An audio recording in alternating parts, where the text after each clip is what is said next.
Hi, my name is Kerry. I'm a Pilates instructor and a small R USEF dressage judge. I'm doing a series on Pilates for the dressage rider. And this is really an introduction as to how I came to use Pilates for dressage riding and some of my misunderstanding as to how the Pilates exercises are actually going to be able to be taken to the horse.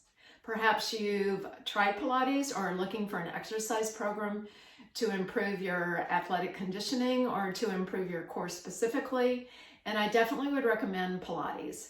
But you really do need somebody that knows how to apply Pilates.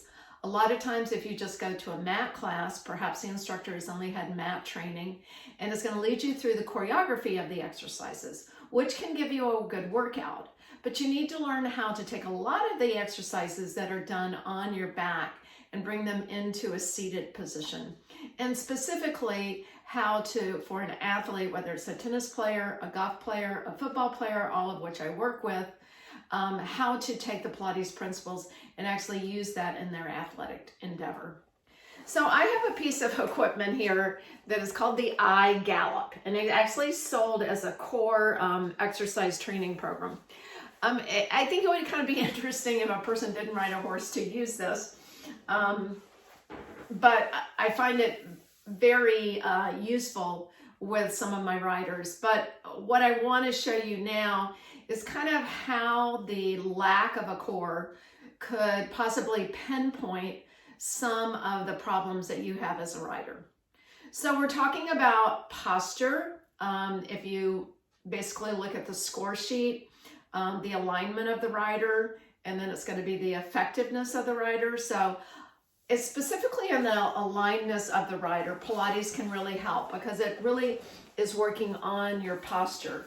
Mr. Pilates even had a device that would come straight across your head and then come down almost like you were holding two buckets of sand, because he really wanted you to have that beautiful alignment, because he worked with basically ballet dancers in New York City.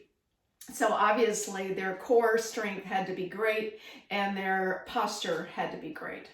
So if we think about the posture of you, I am straddling this iGallop. We know that just like standing, we want to have a posture where our ear is over our shoulder is over our hip, and then for riding, that would come down, it's in line with the ankle or your heel. So sometimes a rider's position is sometimes just a rounded back position, and that could be because that's the way that they sit maybe over a computer all day long. It can also happen when the horse is moving, that if you don't have enough core strength to stay with the horse, that if you grip with your thighs, sit behind your sit bones, it's a little bit a quote unquote secure position that you can hold yourself on. It's not a correct position. It's not the way that you can influence the horse, but to a rider that loses the core and they think they're falling backwards, then the body doesn't want to fall backwards and hit the back of the head. So what happens is it starts to grip, and then it's like you sit behind your sit bones to hold on. The opposite of that would be a person, a lot of people in the United States, about 90%, have a tendency to push slightly forward, and they have kind of an overarch in the back. Now, if you have that posture or you have trouble with your posting, sometimes people post by pulling upward with their sternum only, and then they have a tendency to arch in their back. They barely sit down, and then they make that arch stay there, and then they're coming back up. Posting should actually be from your hip joints. It's not a motion of the middle of the back. But again, a person that has a tendency to lead with their sternum or their head might have a tendency to be in this position. So I'm going to turn on my iGallop. It really doesn't, it has movement like a horse to a degree, especially walking. The trot and the canter is a little bit suspect. But the other thing that's really nice is that, yes, you can hear my dogs. They are protecting me from the neighborhood dogs. It can help you in transitions for sure. So I'm going to engage my core by pulling up on the pelvic floor, tightening the deep abdominal muscles, and then I'm going to turn on my horse here. All right. So it has a little movement, and we're trying to move in the hips so the upper body is not moving. Now, if I am a rounded back person, it starts to throw me backwards. I feel like I'm going to fall off the horse because it puts me so far back behind the center of gravity. So, but notice also what happens. Somebody may have told you when you're sitting the trot that your head nods. Well, this is the reason, because they've lost the core. So if I regain pulling up on the pelvic floor, tightening my belly, then I can sit more over the center of gravity. So again, if I start to go backwards, and again, there's a lot of force when you're on the horse. And so if that horse goes, in order for you to go and stay with it, you have to have core strength. If you lose it here, which is the easiest place to lose it, between the lowest rib and the pelvis, then it starts to push you backwards. I feel like I'm going to fall off the back of it. And again, I know that that's a reason that people grab a hold over your thighs. All right, and then I'm going to take a short break. Okay, so it's an entertaining piece of equipment too. So again, we're trying to be in a neutral spine position. This is the rounded back position you see on a lot of people. Remember that if you grab your horse, you're giving him a handbrake, and then depending on your horse's nature is what happens. My horse slows down. Well, yeah, you're squeezing it constantly and it can't do anything. You're restricting it. My horse goes faster. You've got a very sensitive horse and is trying to run away from the pressure. So you may have one problem, and depending on if you're on school horses, probably not. If you're on your own horse, it depends on the nature of your horse. All right, so I'm going to turn back on my horse so we can go the other way, which is more that arch back position. It's always funny when it first starts. You're like, can I sit this trot? Okay, so I'm trying to be in a neutral spine position. All right, so now I'm going to go the other way, which is usually typical at the top of the lumbar L1 and the bottom of the thoracic, those spinal columns. And so now I have that arch back position. So in this position, that hurts my back for one thing. But it again, now I feel like I'm going to fall forward. And I'm going way beyond my pubic bone. So I've lost the weight in my sit bones too. So I feel like I'm being moved a lot. Usually the head nods because the core isn't engaged. Now I'm going to come back to trying to find that neutral position. And then that slide side to side and then forward motion at the hip joints. Notice that we're going to go way over. There's kind of like an over movement. When you see people, their butt pills up in the air and so their sit bones are up in the air. Again, they don't have that alignment.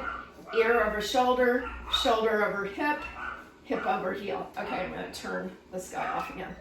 Okay, so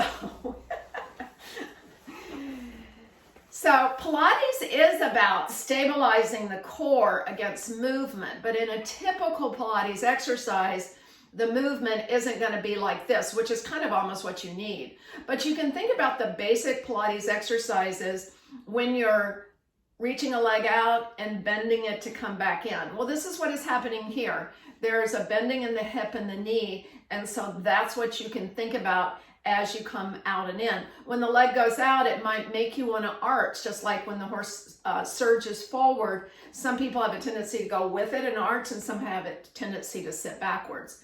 But either one of those just is kind of your personality, just like different horses react in different ways. So I've started a series of videos since we're all here at home. I've always wanted to do this, and I've gotten some good reaction from you guys.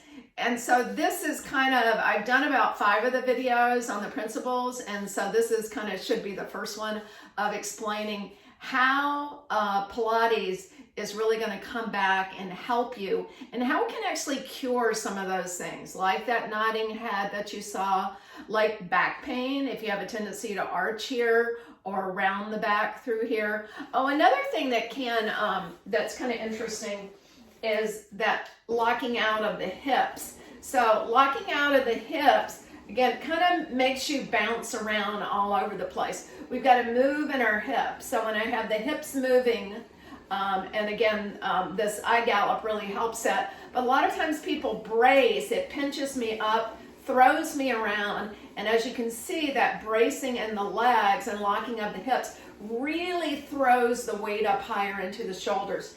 And there is really nothing a horse hates more than that. Being a flight animal, he really wants that weight low, so it's centered, it's right near his center.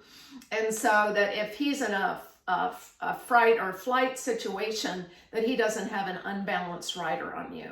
So as you improve your core through this series, you're also going to see a great deal of difference in your horse. A lot of times problems, especially minor problems with the horse, come from the seat of the rider. So the more that you're working on your seat and balance, the more that you're going to improve your horse's balance. I will say that when you're doing these exercises on a horse in the beginning, especially doing them at the walk, I would just have somebody lead me. So you may not be able to practice these exercises on the horse, just off the horse first. And then doing lunge lessons with your instructor would also be a great idea. If you want to contact me and you're interested in either sending me a video, we could work something out with that. I definitely do remote work where we have lessons online, or I give you feedback about yourself on a horse.